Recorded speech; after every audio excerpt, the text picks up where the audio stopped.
नमस्कार, मैं विनोद कुमार शुक्ला, आई of truth पर आपका स्वागत है। आज बात करते हैं जो अभी गिरफ्तारी हुई है हरियाणा के फरीदाबाद से एक व्यक्ति की, 19 साल के एक बच्चे की, जो अयोध्या के राम मंदिर को उड़ाना चाहता था, अयोध्या के राम मंदिर पर हमला करना चाहता था।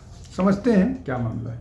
क्या भारत का मुसलमान अयोध्या में राम मंदिर को अब तक स्वीकार नहीं कर पाया है? जब राम मंदिर पर कोर्ट का फैसला आ गया, राम मंदिर का इनॉग्रेशन हो गया, कॉन्सेक्रेशन हो गया, जिसको प्राण प्रतिष्ठा बोलते हैं, और वहाँ पर लाखों करोड़ों लोग पहुँचने लगे हैं, या मुसलमानों को कोर्ट के फैसले के बावजूद मुस्लिम समाज के लोग, मुस्लिम समुदाय के नेता और उनके स्कॉलर्स तथाकथित, वो उनको स्वीकार नहीं करने दे रहे हैं, विशेष रूप से युवाओं को। और इसी कारण इस तरह के रेडिकलाइज माइंड 19 साल का एक बच्चा जो अयोध्या राम मंदिर में जो मंदिर है उसकी 2 बार रेकी करता है, ऐसा उसने पुलिस को बताया। कोर्ट में जब उसको रिमांड लिया जा रहा था तब बताया। अब्दुल रहमान उसका नाम है, 19 साल का है, जिसको फरीदाबाद से हरियाणा एटीएस और गुजरात एसटीएफ की ज्वाइंट ऑपरेशन में गिरफ्तार किया गया, और उसके पास से 2 ग्रेनेड बरामद किए गए, जिसको बाद में डिफ्यूज कर दिया गया। एंटी टेरर स्क्वाड और जो बम डिस्पोजल की टीम होती है उसने कर दिया।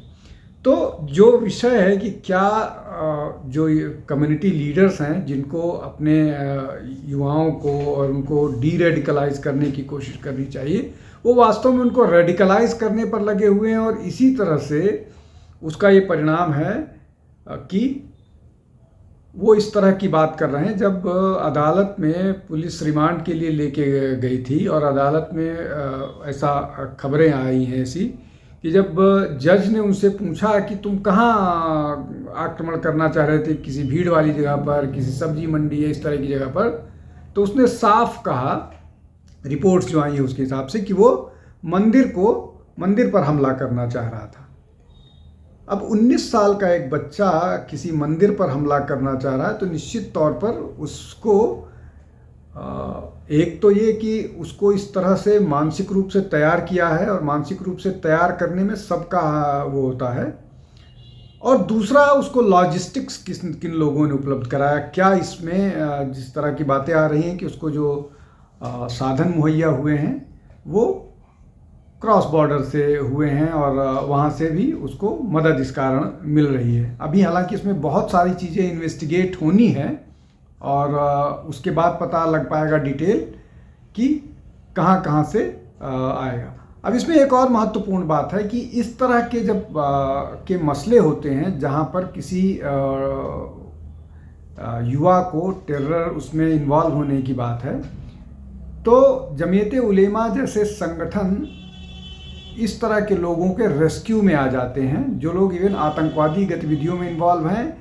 यहाँ तो अभी मामला इनिशियल स्टेज पर है, गिरफ्तारी हुई है, उन लोगों को रेस्क्यू करती है जमीयत उलेमा, जिनको कोर्ट कन्विक्ट कर देती है, सबूतों के साथ कन्विक्ट कर देती है।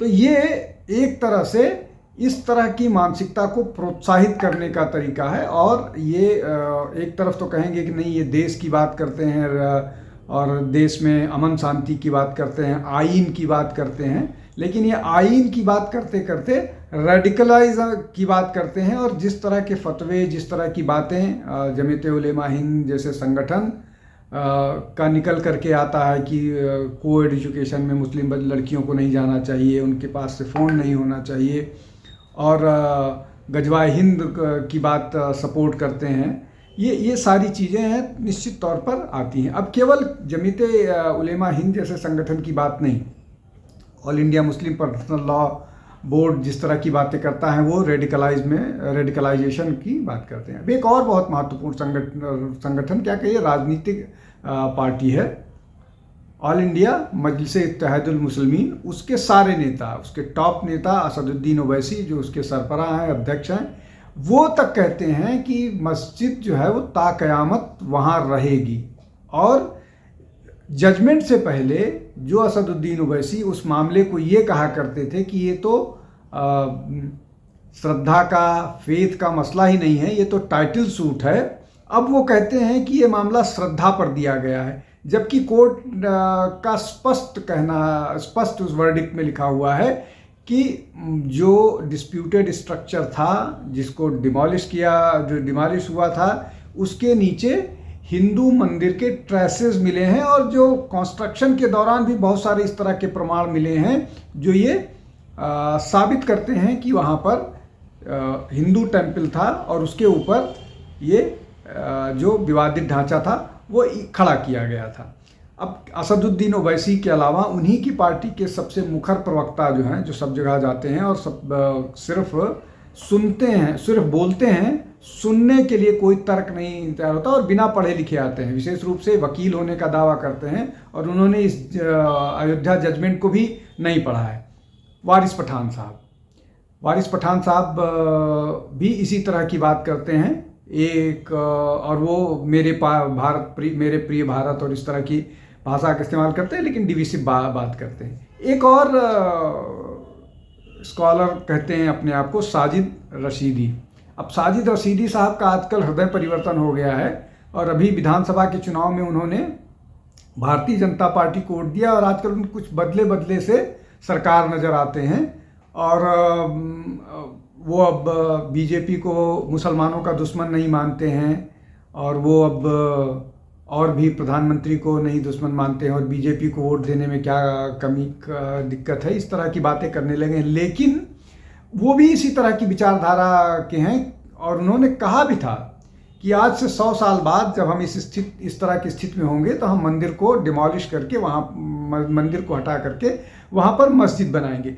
ये सारी चीज़ें, मैं इसलिए कह रहा हूँ कि ये सारी चीज़ें मुस्लिम युवाओं को प्रभावित करती हैं, उनको इन्फ्लुएंस करती हैं, और उसी तरह के प्रभाव में, और उनको लगता है कि जो लोग इस तरह की बात कर रहे हैं और वो हमको प्रोटेक्ट भी करेंगे, और प्रोटेक्ट किया जाता है। मैंने नाम लिया जमीयत उलेमा हिंद का, जिसका एक पूरा लीगल सेल है जो इस तरह के मामलों की कोर्ट में सुनवाई करता है। वो चाहे कांवड़ को लेकर के कोई सरकार का फैसला होता है, चाहे वो देहरादून का इलीगल लैंड पर इंक्रोचमेंट का मामला होता है, चाहे वो और इस तरह के मामले हैं, वो उनका वो लीगल सेल है, लीगल सेल पर वो ये सब काम करता है।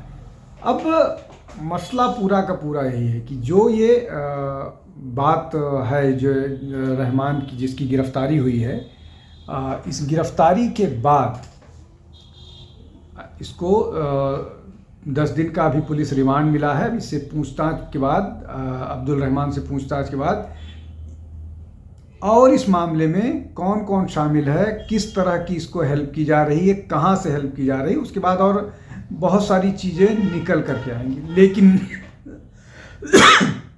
लेकिन क्षमा कीजिएगा, लेकिन इस पूरे मामले में कोई बाहर का समर्थन, बाहर का लॉजिस्टिक सपोर्ट निकल के आए वो अलग बात है, लेकिन इनको ब्रेन वॉश करने में कम्युनिटी के अंदर के जो लोग हैं और कम्युनिटी से जुड़े हुए जो मुस्लिम पॉलिटिक्स की बात करते हैं, जो उनकी बड़ी भूमिका है।